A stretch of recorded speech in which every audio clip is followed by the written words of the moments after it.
Benvidos aos debates de Correo Televisión. A vindeira semana en Bruxelas vanse decidir no Consello de Ministros de Pesca, pois vanse tomar decisións ao redor da nosa pesca, a pesca galega na Unión Europea, no sistema de tax e de cotas e tamén dos retos de futuro. Ao redor deste tema, que en principio pode parecer como algo así como abrupto, pero que ao final fala de cousas que nos afectan a todos nós e de cousas que imos vivindo no día a día, pois temos hoxe connosco a Torcuato Teixeira, secretario da Fundación FREMS. Benvido, Torcuato. Gracias. Aclarar que a Fundación FREMS é a Fundación de Rendimento Económico Mínimo Sostible Social. Correcto. E temos tamén a Mercedes Rodríguez, xerente de OPP7, que a Organización de Produtores Pesqueiros de Lugo. Ese 7 corresponde ao número de recoñecemento a nivel estatal e, polo tanto, europeo dentro de España que temos nos rexistros comunitarios. Benvida, Mercedes, tamén. Gracias. Temos tamén connosco a Antonio Basanta, que é o xefe do Gabinete da Consellería do Mar. Benvido, Antonio. Moitas gracias. E temos a Sergio López, secretario xeral da Federación Galega de Confrarías. Benvido. Moitas gracias. Estaba a pensar que temos dun lado os máis crípticos, non? Que son os de FREMS, OP, non? E de outro lado a Consellería do Mar e Confrarías, que xa se entende perfectamente. Eu creo que aí o da crítica non está... Crípticos, dixen crípticos, non críticos. Non crípticos polo nome. Coñecidos e recoñecidos. Acabades de vir os 4 de Bruselas. Sí, sí, sí. Por que era importante desplazarse a Bruselas, e así podemos xa empezar a enfocar un pouco o tema, nos días anteriores a ese Consello de Ministros de Pesca que se vai celebrar, creo que me dixeches, o luns e o martes? O luns e o martes vai ter lugar o Consello de Ministros. Por que era importante ir a Bruselas nos días anteriores a isto que vai suceder? Eu creo que por canalizar un pouquiño tamén a propia unidade do sector ante unha situación que lle afecta plenamente, desde o máis pequeno dos barcos galegos ata prácticamente os máis grandes, e neste caso esa unidade e esa labor conxunta de gobernanza que se pode facer, transmitila en Bruselas a modo de lobby ou, se quer, pois tamén un pouquiño de coñecemento de que pensan as entidades, as administracións e as partes que conforman ese marco decisorio europeo, e desde logo tamén pois, que eles saiban tamén que é o que pensa a pesca galega, como lle afectan estas decisións, sobre todo, porque ao final do que estamos falando aquí é dunha rendibilidade e dunha sostibilidade dunha flota e dun sector que move preto de 5.000 millóns de euros e que sustenta pois, alrededor de 38.000 empregos. Entón, cando un lles fala desas cifras, é importante tamén que sepan que pensa Galicia neste caso, que pensa todo o sector galego e tamén coñecer pois, por onde poden ir un pouquiño o sentido e o rumbo das decisións europeas para tratar de correxilas e que non nos aborden e nos leven prácticamente pola mitad, non? Unha cousa das que... Perdón, Mercedes, querías dicir algo? No, decía, nosotros falábamos que tamén é importante que en Bruselas, que é onde se toman a maioría das decisións ao respecto para a pesca galega en todos os ámbitos, como ben decía Antonio, é que poñan caras, que non son números sobre o peixe ou sobre entelequias, sino que cada unha das decisións que toman e que adoptan, empezando polos tax, seguido polas medidas técnicas... E espera, agarda, os tax. Expliquemos o que son os tax. Claro, para que a xente... que son cousas ao final moi sinxelas de entender, pero que teñen unha nomenclatura que é como moi do sector. Sí. Entón, imos explicando que cada cousa... Que son os tax? Os tax son... O nombre exacto sería totais admisibles de capturas. Ajá. Por así decir, é a decisión, o número que dunha especie pesqueira en concreto se pode pescar en toda Europa durante un ano. Pero en todos os países, todo o sector pesqueiro é o número de... Os kilos de merluza. De merluza que se pode pescar, eso que se decide, é unha decisión. Sí. Iso decidese cada ano, é anual. Exactamente, non sendo nas especies de augas profundas que se decide para 2 anos. Ajá. Pero realmente o normal é cada ano. Entón, claro, é moi importante os números que se decidan. E se deciden, e iso son unhas cousas que se vai decidir o luns e o martes. O luns e o martes. O luns e o martes. Claro, vais a tomar unha decisión importante, igual que se toman outras decisións sobre medidas técnicas, sobre como pescar ou non. Esas decisións afectan a persoas. Porque, perdón, os tags son complementarios das cotas, pero non son o mesmo. As cotas é o que a parte da tarta que lle toca a cada Estado miembro. O TAC, por poñer un exemplo, sería o grande que é a tarta cada ano e a cuota sería a porción desa tarta que lle toca a cada Estado miembro. Imaginemos que se poden pescar 100 pescadas, 100 merluzas, e a Galicia tocanlle 20. Por exemplo. O sea, o 100 sería o TAC e o 20 sería a cota. Sí, entón sería o 20%. Claro. Eso está basado, esas cuotas adóptanse en función do principio de estabilidade, mal chamado principio de estabilidade relativa, é dicir, xa está decidido o porcentaxe que a cada Estado miembro lle toca desa tarta. Por moito que aumente a tarta, a ti aumentaráche na mesma proporción que tú tes, pero non che vai variar o porcentaxe. É dicir, se hoxe tes 100 e che tocan 20 porque tes o 20%, se mañá a tarta é de tamaño 200, vai che tocar 40, pero porque sigues tendo 20%. Claro. Eso pode che aumentar, parecerche que che aumenta o cacho, pero que non che aumenta o porcentaje sobre o total, por así decir. Efectivamente.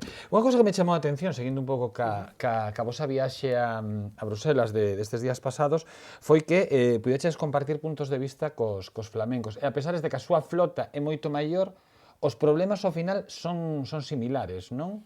Sí, porque a nivel europeo, vamos a ver, é evidente que España en algunhas especies moitas veces o decimos desde a Fundación, non? Si Galicia como rexión altamente dependente da pesca, na teoría e na práctica, é recoñecida en múltiples estudios, tuvera unha aplicación esa dependencia na asignación de cuotas en certas especies, por exemplo a xarda, pois seguramente teríamos máis cuota de xarda para todos os pescadores do Cantábrico. Outros países teñen outros problemas noutras cuotas, evidentemente, pero sí que é certo que non hai ningún país, nunha rexión en Europa que teña unha dependencia tal como ten. Estamos falando que a veces en povos como Ribeira ou mesmo Burela ou Zoleiro, case a mitad do Produto Interior Bruto depende da pesca, directo ou indirectamente. Entonces, esa dependencia é algo singular de Galicia, pero sí que é certo que os problemas xerais, tipo reglamentacións técnicas, complexas, difíciles de cumplir, tipo a nova obriga de descartes, que traer todo para a terra, non pode descartar nada, o problema futuro que traerá consigo o Brexit, sí que son problemas que todos os países máis ou menos pues, sí que lle inciden. Non? Aí sí que podíamos ter casi unha certa coalición cos pescadores europeos en cuestións que evidentemente nos afectan a todos. E dúas cousas que me acaban de chamar a atención. O dos descartes, por exemplo, que explicabas agora, en que consiste? Consiste en que, sinceramente, todo o que captura unha embarcación, teña ou non teña rentabilidade económica, valga ou non valga para vender, pois tens que terlo para a terra sempre e cando sean especies que están sometidos a ataques e a cuotas. Se é unha especie que non ten unha cuota asignada, non, pero son as especies fundamentales que un captura. Se son especies que están sometidas a ataque e cuota, é dicir, tens que traerlo todo. Tens que traerlo todo. E te apañas como podes. E isto é unha lei. Se tes sitio, pois o faz. E se non tes cuota, pois mala sorte, e seguramente acabarás deixando o barco en terra, porque se non tes cuota non podes ir a pescalo. Claro. Entonces, os desembarques é un do... Eu creo que se viras despropósitos na xestión pesqueira a nivel europeo, eu creo que é un dos maiores despropósitos. No, que, por exemplo, tanto foi criticada ás veces a pesca de arrastre e demais, isto é como darlle a volta e será ainda... Sí, ten unha doble vertente, como obxectivo é loable, como fin é moi loable non desperdiciar proteína de orixe mariña e demais, pero cando un se pon na práctica, pois ten dúas circunstancias fundamentales. Unha, que por exemplo no caso de Galicia, nós non temos un problema de descartes en si mesmos, nós temos un problema de que as cotas non están adaptadas á capacidade de pesca que temos. Se nós tuéramos cotas suficientes, pois non descartaríamos nada, porque somos un dos principales mercados pesqueiros do mundo, temos o segundo ratio de consumo de peixe por habitante de Europa, co cal nos comemos prácticamente desde unha faneca hasta unha pescada, co cual nós non temos ese problema, pero sí que o sentimos. E desde logo a aplicación práctica que está dando moitos quebraderos de cabeza, non temos todavía, eu creo que ningún Estado está amosando que leve xa unha dianteira clara na súa aplicación, e desde logo é complicado. E no caso da flota flamenca que víamos o outro día, pois prácticamente na exposición que nos facían os homólogos da Organización de Produtores de Bélxica, pois podíamos suscribilo ao 100%, e desde logo que decía Torcuato tamén, temos aliados firmes neste caso, aínda dedicándonos a especies diferentes e con intereses diferentes, pero sí que no fundamental temos cada día máis aliados, porque cada día nos constrinxen máis con certas normativas que necesitamos adecuar á práctica do día a día. Eu facendo un pequeno parón e volvendo un pouco a Torcuato, ti eres o secretario da Fundación Friends, non? Que é Rendemento Económico Mínimo Sostible Social. E creo que esas palabras non están aí unha razón, non? Sí, o nome da Fundación é un nome, unha idea forza, non? Que queríamos que estivese xa no propio nome da Fundación. Porque, en definitiva, para que se entenda, cando se fai xestión pesqueira hai unha liña roxa de carácter biolóxico, é dicir, os científicos ditaminan hasta cantas toneladas se poden pescar de cada especie, e a partir de aí peligraría a especie, non? E nós o que abogamos é que se cree tamén e que se materialice unha especie de algoritmo, con datos evidentemente económicos, sobre hasta que unha empresa pesqueira pode soportar a asignación de unhas cuotas ou outras. É dicir, se eu vou garantizar unha rentabilidade aos caladeiros mínima, tamén teño que garantizar unha rentabilidade mínima ás empresas pesqueiras. Non para que teñan unhas ganancias do 50 ou 100%, senón para a supervivencia mínima, porque de nada vale conseguir uns altos stocks, uns stocks de peixes, ter peixes abundantes e que salten prácticamente do mar aos barcos, e non ter barcos para capturalos. E xente que traballe esas capturas. Entonces, un pouco esa idea, non? Liña roxa tamén no aspecto económico-social, ao igual que hai tamén unha liña roxa no aspecto biolóxico. E pode haber un equilibrio entre as dúas, sin ningún tipo de problema. O que ten que haber unha vontade política. E hasta ahora sí que é certo que na Comisión de Pesca a cuestión económica-social estaba moi solapada. Agora se empeza xa a falar máis do tema económico, do tema social, se empezan a facer estudios sobre o impacto económico-social, se teñen en conta esos estudios, e creo que está habendo un cambio de perspectiva, vai moi lento, pero está habendo un cambio, e todos axudamos a que ese cambio se produza, non? As organizacións de produtores, as asociacións, as confrarías, as administracións e ONGs, como neste caso FENS, que é un ONG que evidentemente que tamén pon o seu punto de vista diferente ao que teñen outras ONGs medioambientalistas que só ven a perspectiva biolóxica e non ven a perspectiva económica e social. Sergio, que estás moi calado. Estou esperando. Pero tomas notas. Pero vía que estabas tomar notas. Coller, que reira, de verdade. A ver, do que falaste antes, eu creo que, desde o meu punto de vista, o principal deste viaxe foi demostrar en Europa que, a pesar da heteroxeneidade de flota, de organizacións e dos intereses, nos intereses na forma ou nas modalidades, as 4.500 embarcacións que hai en Galicia temos un obxectivo único. Ese obxectivo único pasa por mellorar unha situación de partida de fai 30 anos que non fomos capaces de arreglar. Houve o que decía Mercedes que era o mal chamado principio de estabilidade relativa ou as preferencias de La Haya cando España entrou na Unión Europea, e iso é como se reparten as cuotas entre os distintos países. Iso é como se reparte a tarta. Logo temos un segundo reparto, que é como se reparte a tarta dentro de cada país, ou ben entre embarcacións ou ben entre comunidades autónomas, porque en flotas de altura hai moita xestión individualizada que se reparte individualmente con uns criterios, pero no que representamos as cofradías, que é mayoritariamente donde hai un problema adicional, é que nosotros temos solamente de menos de 12 metros 3.800 embarcacións en Galicia. E coa flota de Flandes que víamos outro día están nas 100 embarcacións. É dicir, a cuota que ten o país Bélgica é moito máis grande que a que ten Galicia. Eles ven problemas e coincidimos en problemas de relevo xeracional, o tema Brexit, o tema mercado, é dicir, eses problemas témolos todos, pero nós temos un adicional, é que temos que repartir unha miga entre moitísima xente. Por lo tanto, o propio sistema de taxe cuotas é un sistema que nace, non vou dicir viciado, pero non exactamente ben, e logo se pode combinar con outras fórmulas de xestión, que son compatibles e que as facemos en algunha modalidade de pesca, vía esforzo ou vía outros modelos. Pero, bueno, destacar para min, desde o meu punto de vista, que o principal do viaxe a Bruselas é poder dicir, señores, Galicia, a pesar da súa heteroxeneidade, é capaz de ter unha voz única porque hai un interés que nos representa a todos.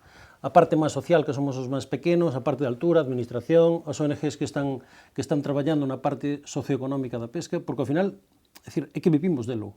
e unha rexión tan altamente dependente da pesca como é Galicia, hai moi pouquiños exemplos en toda Europa.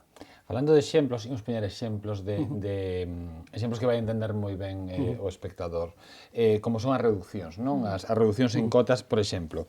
Había unha na pescada do sur, non? Hai unha proposta por parte da Comisión Europea, unha reducción na cota da pescada do sur, ou hai outra reducción proposta para o xurelo na zona que vai dende o País Vasco ata Fisterra. E vos, ou Galicia, o que di é que se revisen eses datos científicos, xa que a situación do caladoiro é mellor que os datos que manexa a Comisión, non? A Unión Europea. Incluso dentro do propio informe dos científicos, non? Do ICES, que son quen elabora os informes para a Comisión, neste caso, estános a dicir que se intenta levar a outro criterio así tamén bastante floripóndico no seu nome, que é rendimento máximo sostible en términos biolóxicos no ano 17, non? Nos, cando se empezou a negociar a PCP, querían que fose metérnoslo a macha martillo. Aquí.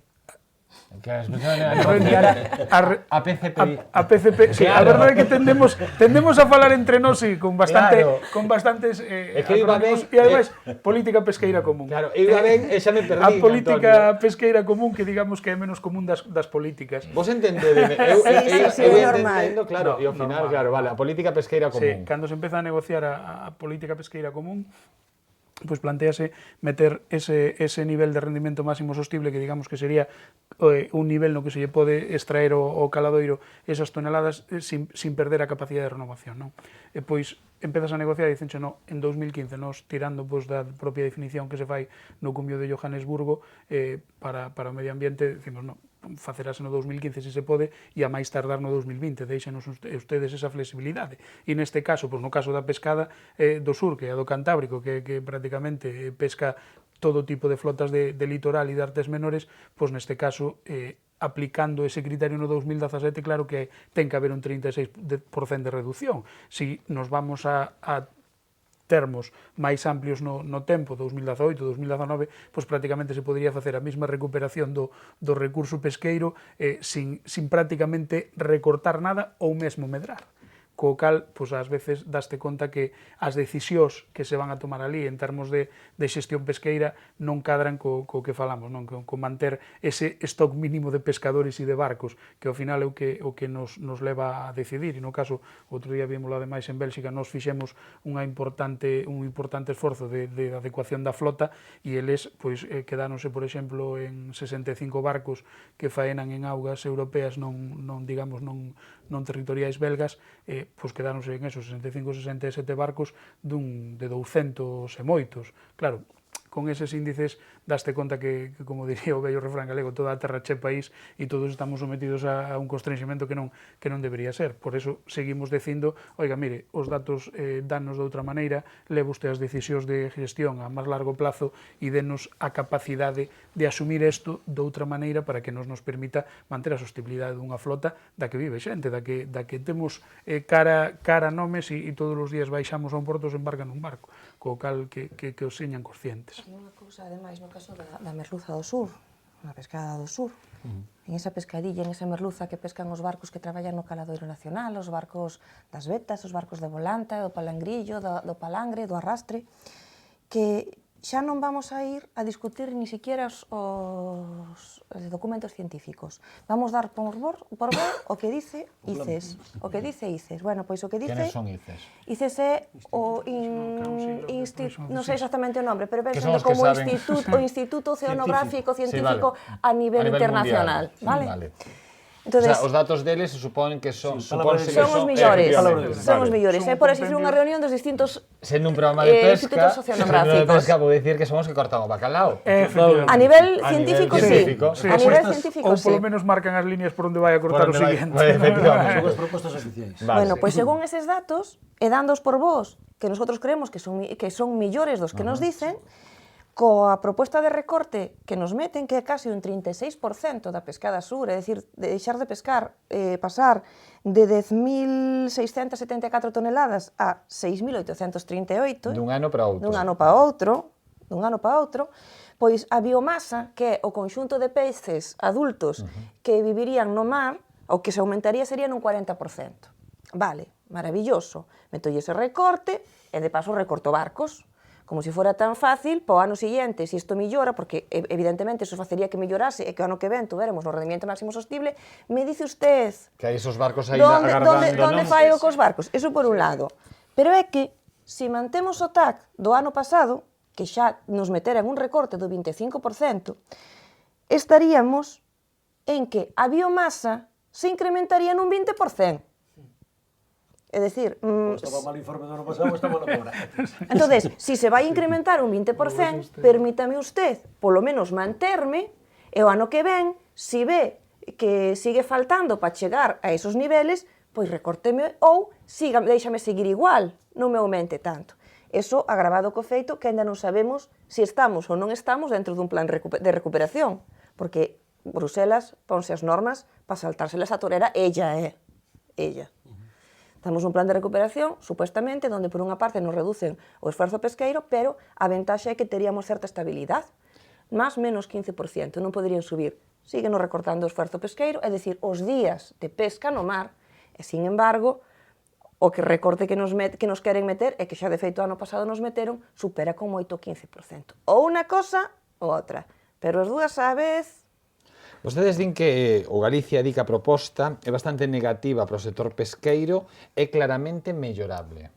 Sí, bueno, é que aquí, cando falamos de recortes de cuota, claro, parece que é unha cifra fría, non?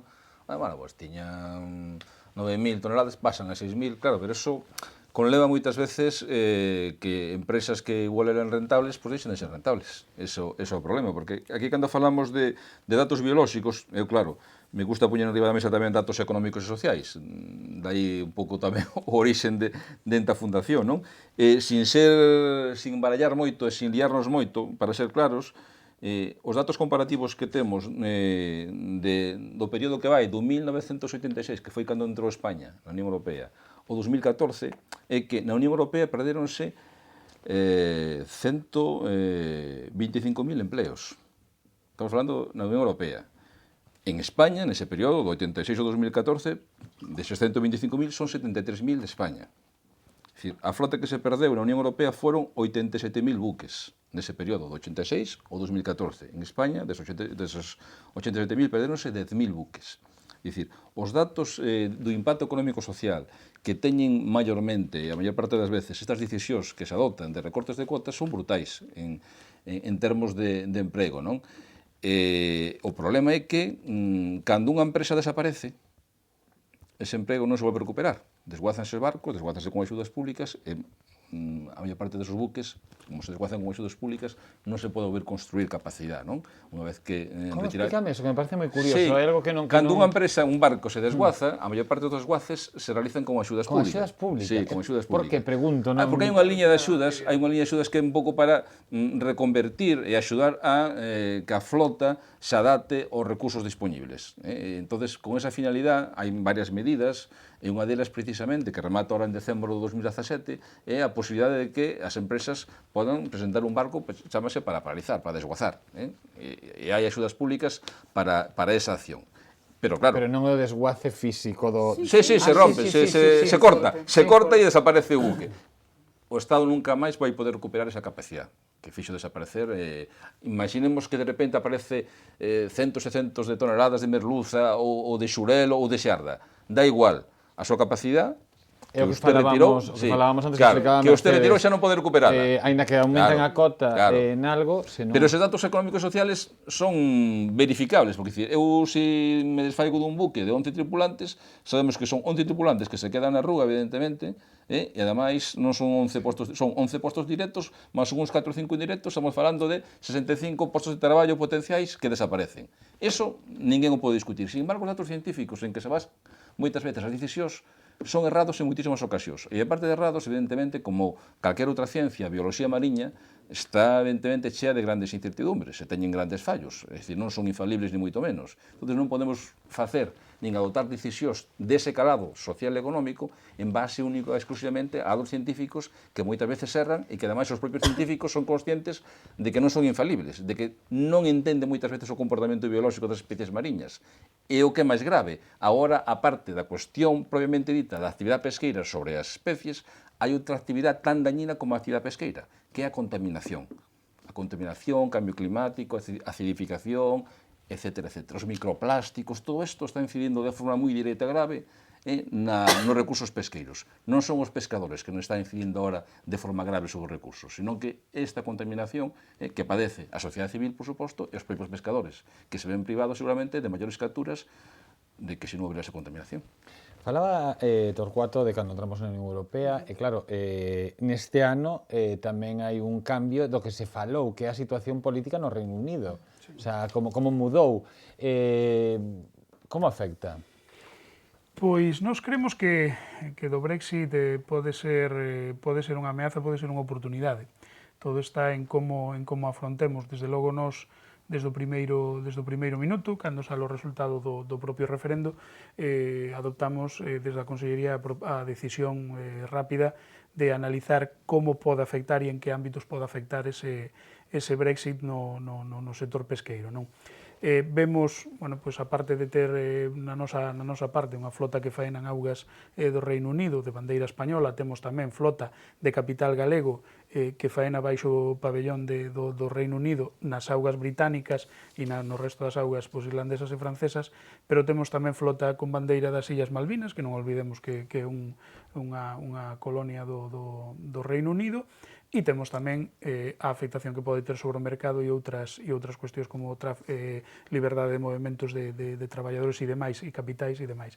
Pois neso no que estuvemos traballando, eu creo que hai ben pouco no Consello Galego de Pesca, cos propios representantes do sector, analizando cal pode ser a incidencia, e un pouquiño vimos a determinar, traballamos co Instituto de Estudios Europeos Salvador de Madariaga, da Universidade da Coruña, e viñamos a determinar que temos ante nós unha oportunidade de, digamos, transfigurar un pouquiño as cifras do mal chamado principio de estabilidade relativa e tamén ver un pouquiño, xogar un pouquiño tamén ca relación non só da capacidade extractiva, da capacidade de pesca, senón tamén ca capacidade de comercialización, que tamén temos que barallar moitas cartas e xogar, digamos, con 2 ou 3 barallas a un tempo para intentar revertir que aquela entrada do ano 86 poida cambiar a termos un pouquiño máis positivos, e ben non ao mellor no que nos gustaría a todos, pero sí que incidir, estar preparados, traballar en conxunto co sector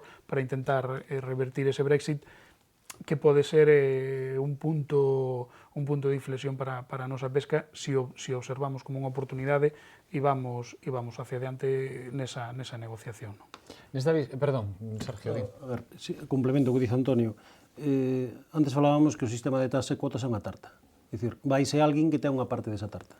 Por lo tanto, iso vai a influir directamente en todo o resto do pastel. Decir, a día de hoxe elevas ese cacho de tarta, ou non, claro, ou se reduce, porque eles teñen intereses en augas que son comunitarias e pasan a ser deles, co cal nós tamén pescamos en augas deles. Por lo tanto, nos vai afectar a todas as pesquerías, incluídas as máis pequenas, as de artes menores, porque o sistema de taxas e cotas nos afecta a todos. Decir, temos a sorte, entre comillas, de que non todas as especies están no sistema de taxas e cotas, pero sí están as principales. As principales nas distintas modalidades de pesca, volanta, palangre, é dicir, están, as que non son augas interiores, as principales especies están aí metidas. Por lo tanto, ter un plantexamento pasivo, esperando, a ver que, é dicir, o Brexit vai nos afectar a todos. Ojalá poidamos aproveitalo para recuperar esas cousas que decía unha intervención de antes, que se iniciaron mal fai 30 anos, pero os británicos van intentar defender os seus intereses. E nós temos que defender os nosos, por lo tanto, o traballo está empezado no sentido de que desde o Consello Galego todos aportamos aquela visión que creíamos máis idónea a ter en conta, pero o estudio xurídico non deixa de ser posto encima de papel distintas posibilidades teóricas que ahora mismo eu creo que nin o propio nin a propia primeira ministra británica, ou quizá ela seña a única que o sepa, pero o resto dos partidos políticos, incluso británicos, eu creo que ainda non saben moi ben se se opta por un Brexit duro, por un Brexit blando, se nos vai afectar máis ou menos. É dicir, é unha situación de inseguridade, non vou dicir xurídica, pero sí de unha inseguridade que temos a medio plazo. Nesta visita a Bruselas, vostedes foron recibidos polo director xeral de Relacións Exteriores e ca Unión Europea, por Jesús Gamallo, e tamén mantiveron reunións ca Dirección Xeral de Asuntos Marítimos e Pesca da Comisión Europea. Que valor real teñen bueno, con Jesús Gamallo claro que da casa, pero refírome, que valor real teñen ao final estes encontros, ou son de consulta, ou son a primeira porta para chegar? Nos, a verdade é que desde a Consellería mantemos unha relación moi fluida, tanto ca Comisión, neste caso ca Dirección General de Mar, e que ademais agora pois, está a fronte un cidadán portugués, Joao Aguiar Machado, que ademais azoriano, co cual tamén ten unha percepción tamén un pouquiño máis intensa do valor da pesca, e tamén co seu corpo de funcionarios, tamén que neste caso que a Comisión de Pesca do Parlamento Europeo, que agora que a codecisión pois, está entrando en moitas circunstancias pois, a ter un papel importante, e tamén co Comité de Rexións, pois, bueno, Jesús Gamallo é un home da casa e directamente, pois, neste caso, digamos que sería xuice parte, porque traballamos nunha coordinación moi estreita para levar ali adiante, pois, neste caso, outro día debatíase un ditame sobre o Reglamento de Medidas Técnicas, que, digamos, aquelas cuestións que se poden aplicar a como se pesca, e era punto por punto o propio ditame do Consello Galego de Pesca, é dicir, é trasladar a visión do sector, a opinión do sector, as demandas do sector e poñelas encima da mesa, pero desde logo eu creo que a visión, nós que temos unha relación, digamos, máis intensa con eles, non, digamos, non deberíamos ser o mellor que nos xulgáramos, senón o propio sector, porque eu creo que esa unidade e ese conxunto foi quen o leva ese mensaxe directamente para poñelo de riba da mesa deles. Pero a miña pregunta é, quen ten as ferramentas, non, para poder mudar a situación? Cantabria, que neste momento tampouco teñen moita... Digo Cantabria porque Cantabria é o representante, non, das comunidades autónomas, é como portavoz de todas as comunidades autónomas. Se para algo que sirveu é para a xente que o mellor non estuvo, é que se dera cuenta da complexidade do sistema de toma de decisións na Unión Europea. Realmente é moi complexo. E chega un momento pois, que somos unha gotiña nun mar inmenso. Entonces, pero as gotiñas poden facer moito dano, que era unha tortura. Acordaste acórdate daquela gotiña. Claro, a gota malalla, efectivamente. Por eso hai que estar en... Non infravaloremos as gotiñas. No, pero por eso esas gotiñas tenen que estar en todas as tomas de decisións. Eso é un primeiro paso para que se vexa que xuntos podemos facer cousas. Creo que a imaxe que se deu de que todo o sector galego tiña o mesmo problema, ou os mesmos problemas, chámaselles falta de cuotas, chámaselle problemática da obligación de desembarque, chámelle medidas técnicas non axustadas á realidade. Non dixemos algo, perdón, que eran 20 representantes do sector pesqueiro. Sí. Eran 20, aquí hai 4 representantes, pero realmente faltan 16 que ian nunha xenda apretadísima na que nos días que estiveron en Bruselas casi non llegaba o tempo de dormir escaso.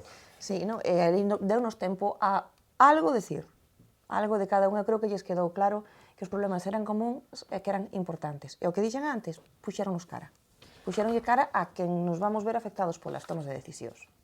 Hai como 3 asuntos fundamentais, non? Si resumimos un pouco de todo o que estamos a falar, porque sí que falamos de moito, e eu penso aparte que o fundamental, vos dicías poñerlle cara, eu tamén penso que o programa de hoxe, unha dos valores que ten é facelo accesible, non? Que a xente entenda do que estamos a falar. Posicionamento da Comisión Europea en relación ao rendemento máximo sustentable. Este é como un dos primeiros puntos dos... É unha das chaves, dos puntos clave que introduciron esa política pesqueira común, xunto ca obligación de desembarco. Isto que explicabaste 2015 Sí, 2020. Teñen ese rango, pero intentan cada vez que poden o ano seguinte, non? E todos os anos pois, temos que ir ali, pois neste caso España, Francia, Irlanda e algún que outro país, pois cando lle apreta un pouquiño o zapato, a forzar un pouquiño a mao nesa decisión de 28 Estados membros, pois non é doada, non? Neste caso, na maior parte das veces, pois sempre un en contra aliados e é capaz de levarlle o pulso a Comisión, pero outras veces non é tan doado e, desde logo, como no caso da estabilidade relativa, pois intentar tumbala nun Consello de Ministros onde 27 xogan dunha parte e tú xogas na outra, pois non é fácil. Pero no caso do rendemento máximo sostible, sendo unha chave, sí que somos capaces de sustentar esa capacidade de flexibilidade a prol do sector, do propio sector e da súa viabilidade, non? E, desde logo, pois, un dos puntos claves e das cuestións que todo o mundo defende pois, que sí, que é necesario, pois o mismo que a obligación de descartes, non é asumible tirar o peixe pola borda, pero teñenos que dar as ferramentas e teñenos que dar un marco para traballar que seña un pouquiño caído. Non nos poden obligar a xogar cunha perna amarrada e con un brazo ao lombo, porque senón estamos xogando cunhas dificultades que non o van a facer viable. Hai países que non teñen intereses pesqueiros e o voto deles vale o mismo que o noso. E o voto na pesca sirve para intercambiar outros intereses. Co cal, non os 28 países están... Como explica eso, que eso me parece moi interesante? Pois esa é a clave da Dices, historia. claro, hai países que Vamos non teñen interese... Vamos a negociar entre 28 países. Ajá. Os intereses pesqueiros están reducidos a 10 ou a 12. Non coincidimos os 10 ou 12. É dicir, está claramente exposto que ahora mismo o Reino Unido ten uns intereses que non teñen por que coincidir cos nosos. Pero hai países que van dar o voto a cambio de outras historias. Ou os países do norte con uns plantexamentos máis medioambientalistas. Por lo tanto, o que parece que nós temos unha gran unanimidade, que temos toda a razón, dentro de 28 países non é moi fácil ter a maioría. Pasou ou pasa todos os anos nas distintas negociacións. E quería aproveitar un segundo dato, que para min é bastante grave, e sempre o digo. É dicir, unha das partes malas da situación é que as posibilidades de pesca que eu teña para o ano 17 non as conozca hasta mediados de diciembre do 16. Sí, imos como xustos de tempo, non? Porque iso, a ver, eu como actividade empresarial teño que programarme como organización, se quero facer unha xestión cos meus asociados... Cando entra en vigor isto? O día 1 de xaneiro. 1 de xaneiro. O sea, apróbase o 12-13, non? Sí, entra o día 1 antes de que se haya publicado, vamos. Mesmo suele salir publicado máis alá, entro o 15 e o 20, máis ou menos aplicando neses con días. carácter retroactivo. Incluso o que di Sergio, non? É dicir, calquera empresa ten que ter un mínimo de previsión, non podes estar esperando a 20 días antes de acabar a non saber o que vai dispoñer para o 2017, pero incluso... 20 días non, 15. O sea, 15, porque estás, claro, sí, estás a 13, 31, bueno, 14, 15, 16... Pero É que este ano veo moi cedo, é que este ano veo moi cedo. Incluso as situacións, se pode dar casos, como foi no 2011, que para unha cuota determinada, que afectaba moitísimo a Galicia, que era a cuota do lirio ou a caladilla, pois hubo unha reducción do 93%. O 93%. 93%, claro, ti imagínate unha empresa que se dedica solo a esa especie, ou fundamentalmente a esa especie que lle dis de un ano para outro. Bueno, pois su lirio se va a reducir en un 93%. ¿Cómo? Sí. Hemos encontrado que hay una disfunción, aquí una biomasa que tal, y le dejamos con un 93%. Eso aconteceu, foi un caso real. E hora completa. Que pasou o ano seguinte? Me he equivocado. É que fora un error.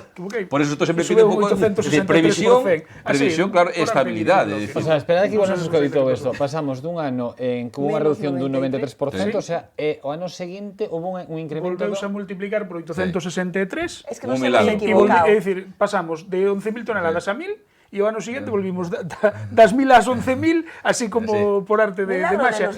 E nos levamos, daquela, xa traballando co sector, levamos un traballo.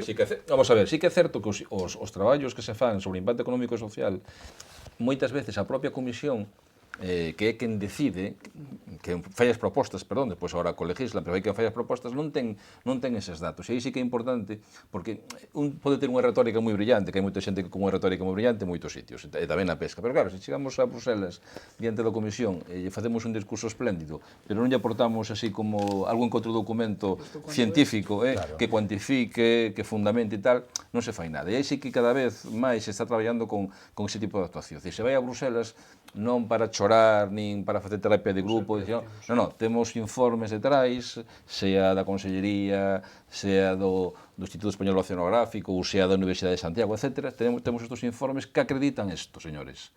Ustedes non los tienen? Non, pois non tiñamos, pois aquí os teñen. E os poñemos a súa disposición. E iso, evidentemente, influye moitísimo para que as decisións se adopten de outro xeito. E para que tomen en serio, por suposto, non? Porque moitas veces non nos toman en serio porque tamén nos vamos a veces como vamos.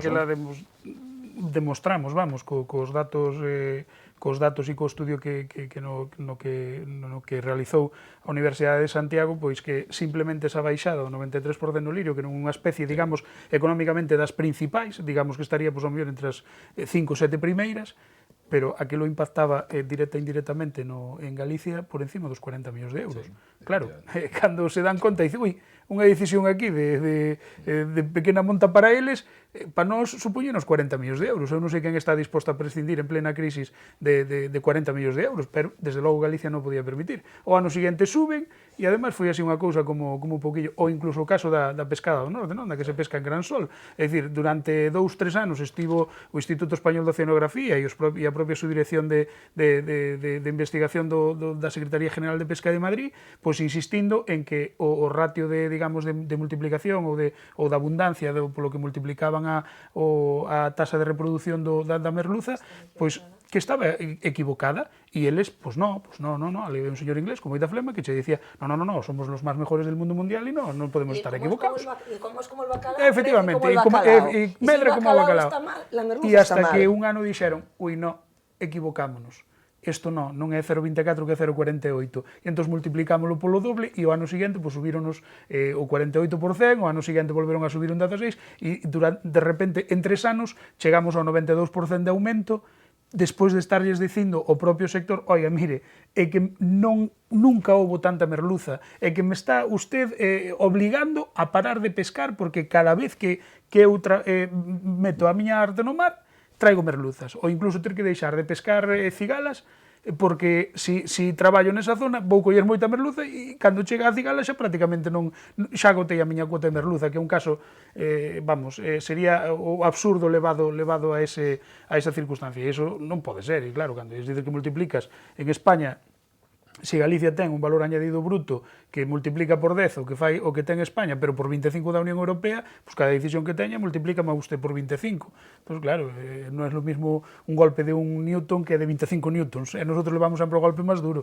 Antes de ir con estos 3 puntos, quedamos no primeiro, bueno, o segundo é o sistema de cotas que xa o pasamos porque está perfectamente explicado. Algo que estivo aparecendo durante todo o tempo na mesa, que tamén me gustaría tocar, como vos levades cas asociacións ecoloxistas?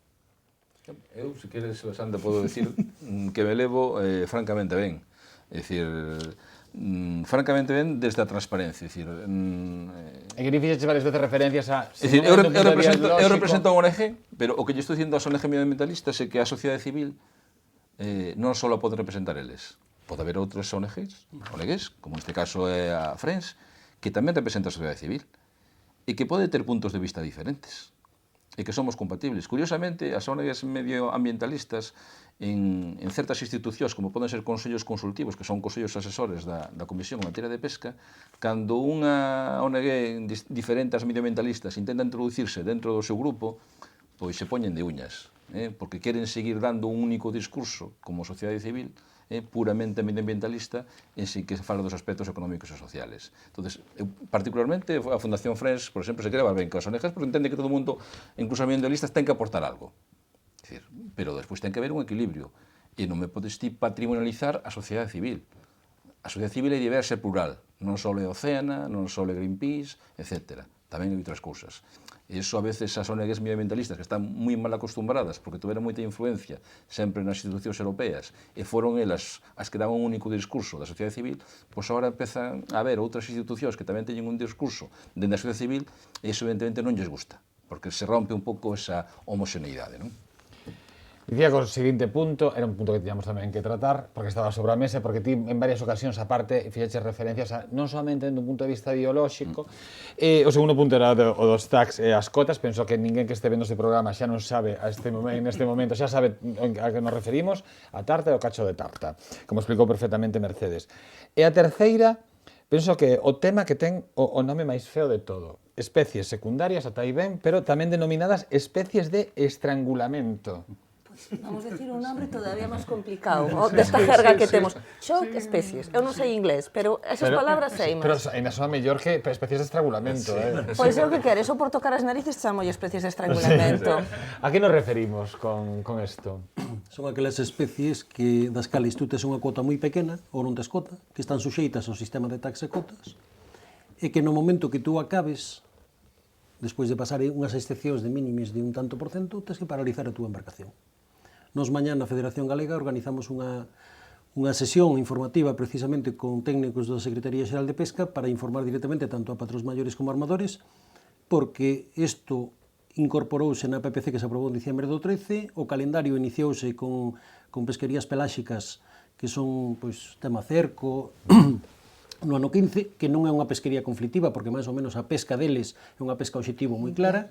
Este ano 16 foi xa máis complicado co tema merluza, aínda que se foron conseguindo algún tipo de excepcións, pero dentro de 2 anos todas as embarcacións, todas as modalidades de pesca teñen que ter como mínimo unha especie, e as outras son as que che van a facer esa labor de estrangulamento. É dicir, eu no mes de marzo poido ter cota disponible da miña pesca principal, é dicir, eu poido ser un volantero ou un palangrero, ou andar a algún tipo de palangre en artes menores que a miña especie principal sexa a merluza, poido ter cuota de merluza, pero se me entra a raya, poido ter que cerrar a pesquería. Ou xarda. Ou xarda. Como se che entra de... Claro, é que, a ver, eu creo que a veces parece que os peixes tiñan que saber as señales. Leer. Sabían leer. Entonces nosotros poñíamos o chip e tiña que aparecer aquí, solo pode entrar tal especie. Entonces é un plantexamento teórico que entrou na última reforma da PCP, como se comentaba antes, pero que a súa aplicación, a ver, incluso eu dentro da miña xente de artes menores e de cofradías, están un pouco pasotas en canto á problemática, pero é un tema complicado. Hai modalidades como ten Mercedes en arrastre que xa este ano tuveron que... Podeche poñer un exemplo. Bueno, Hai unha especie que se chama o chavo. Sí. O chavo é un bicho, porque que non ten outro nome máis que un bicho, Tamén chamado flojito. que se pesca, que venche no aparello e de arrastre, sobre todo, non ven en grandes cantidades, pero era algo que de sempre se descartaba, porque non ten ningún valor, e ven en moi pero que pouquiñas tipo cantidades. un peixe, tipo... É un peixe cheo de espiñas, Ajá, pero sí. moi pequeno. Sí. Encima moi feo. Prácticamente. É moi feo, non, aquilo non é por Pobre, donde. teno todo, Sí. Pero resulta, isto non tiña nin tac ni cuotas, porque non o pescaba nadie ni nada, pero resulta que fai uns anos Pois iso de moda. os irlandeses decidiron que había que poñer un tac e cuota porque les vendían no pao mercado chino. E hai un tac de o chavo para toda a Unión Europea, é dicir, é o que lle chamamos un stock corrido do norte ao sur, en donde só tenen tac Irlanda, unha miseria, 3 países. Reino Unido e un pouco Dinamarca. O resto de Estados miembros non ten un solo kilo asignado nas taxecuotas. Bueno, pois cando no aparello che veña o famoso relojito, o famoso chavo, Chámase tamén relojito. Sí. sí. Esos son os nombres que Esos son os solemos nombres dar que en lles Galicia, que ás ponen veces son os- peculiares. Pero máis bonito. Na nosa zona, na nosa zona. Incluso varían 7 ou 8 veces Sí, ao mira, é que ao ainda que largo da sexa costa. feo, hecho de espiñas, se chama relojito, se lle colles cariño. Sí, claro, pero cando con 3 kilos, Xa. Sí. un día Tes e que- outro despois, 3 kilos máis, 6 kilos, xa non hai exención de mínimis, xa non podes intercambiar con nada. Resulta que a día 4 de marzo vas ter que cerrar a pesquería, amarrar o barco. Por eses kilos de... Porque a ti solo che permite compensar cos túas especies un tanto por cento, pero a partir de aí hai que cerrar. Sí. Acabas noso tempo. O futuro. Non sei se queredes falar, cada un vos dar ahora un minuto, de o futuro que agardades ou como vedes o futuro, que son dúas visións bastante diferentes. Eu vexo o futuro con luces e sombras, por suposto. Creo que nos últimos anos, nos últimos 2 anos, eu creo que o sector, porque ve o que lle ven en riba, o sector está cambiando actitudes, está cambiando estrategias. Creo que empezamos tamén, aparte de cambiar estrategias como sector, a ter tamén unha coordinación e colaboración cas administracións en xeral positiva, e iso é fundamental. Eu sempre digo o mesmo, é dicir, isto é unha batalla, pero na batalla non podemos ir sós como sector, se non vamos coordinados cas administracións que están implicadas na xestión pesqueira, é super complicado. Entonces, con unión do sector, con coordinación cas administracións, con un Instituto Español Oceanográfico traballando para o sector e con recursos suficientes para facer informes fundamentados para poder aportar en Europa, eu creo que podemos dicir hasta aquí chegamos. Non vamos seguir con reconversións en canto a unidades pesqueiras e empregos na pesca. A flota que temos que intentar mantela, porque ademais non temos soberanía alimentaria, é dicir, non somos capaces de autosuministrarnos a nós mesmos de produto pesqueiro, entonces temos que intentar manter a flota, manter os postos de traballo e intentar, insisto, que desde Europa as políticas veñan con outra perspectiva, unha perspectiva de equilibrio biológico, económico e social. Con eso teremos moito ganado. Mercedes?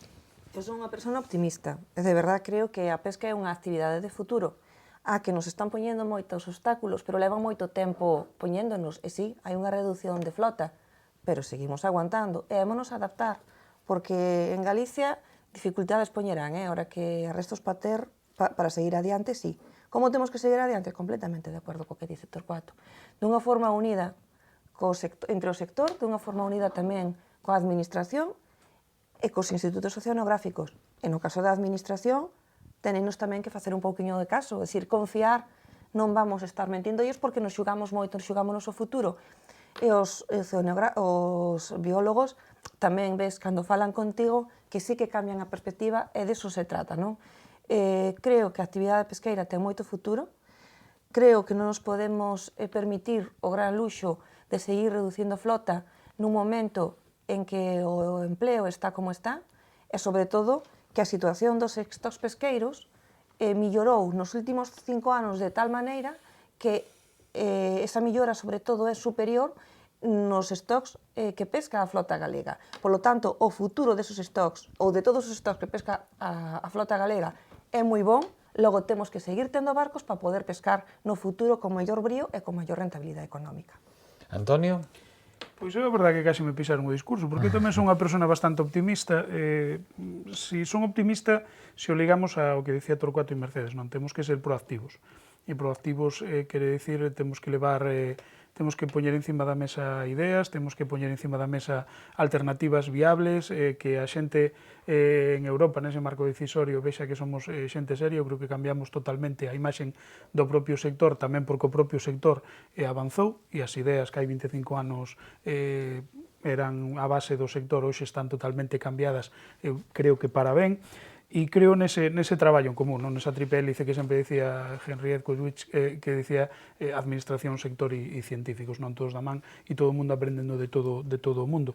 E desde logo para min o sector pesqueiro sí que ten futuro. Sempre, como dicía Mercedes, o sector pesqueiro sempre tivo unha mala saúde de ferro e sempre está en constante cambio e temos que estar adaptando continuamente, non? Pero eu creo que temos, por exemplo, dúas cifras simplemente, que este ano Galicia ten un dato histórico de facturación na pesca fresca o máis alto dos últimos 20 anos. Nos últimos anos conseguimos subir a cuota un 12%, pero un 44% en valor, porque subimos especies de moito valor, e esos son datos que nos debe seguir animando a traballar nesa línea e cada vez máis unidos e cada vez sendo un pouquiño máis proactivos. E eu espero que, como na miña casa nos dedicamos durante 3 xeracións a isto, espero que haxa unha máis, aínda que teñamos esas dificultades para o relevo xeracional, pero eu confío en que teñamos algunha xeración máis pescando polos mares adiante. Sergio? Vai empezando. Van chegar a seguinte generación. A min deixades máis guapo para acabar en plan negativo. No, a ver, eu creo que temos que ser realistas. Hai unha situación estrutural, a propia evolución demográfica, a propia evolución económica, situacións de crisis como a que pasamos nos últimos anos, van deixando moitos feridos polo camiño, pero comparto exactamente todo o que dicen eles e quero tamén dar o grao de área en plan positivo. Creo que estamos empezando a plantexar temas que hasta ahora non se planteaban a veces, como son os acordos do último ano do Consello Galego de Pesca, onde o sector, a administración, vamos todos a man. Eu creo que ese é o camiño. É o camiño que entre todos vaemos expandindo o noso mensaxe, tendo en conta, ademais, que temos intereses moi distintos, pero que no fondo o importante é o mismo, que defender o maior número de taxa e de cuotas para Galicia. Moitísimas grazas aos 4 por vir. Despídovos, Torcuato Teixeira, secretario da Fundación FREMS, moitas grazas por vir hoxe ata aquí. Mercedes Rodríguez, xerente de OPP7, Organización de Produtores Pesqueiros de Lugo, un placer. Gracias a vos. E por ser tan didáctica tamén. Antonio Basanta, xefe do Gabinete da Consellería do Mar, benvido e moi agradecido a que estiveras aquí connosco tamén hoxe. Moitas gracias a vos. Sergio López, secretario xeral da Federación Galega de Confrarías, gracias por vir e por non poñerlle un punto final catastrófico, senón esperanzador. Moitísimas grazas aos 4. Nos marchamos o que dicíamos o luns e o martes en Bruxelas, decídese moito sobre o sector pesqueiro para Galicia. Hoxe tratamos de explicarlles o importante que pode ser o que vai a suceder ali para o vindeiro ano, para o 2017, na nosa comunidade. Estos foron os debates de Correo Televisión, sexan moi felices.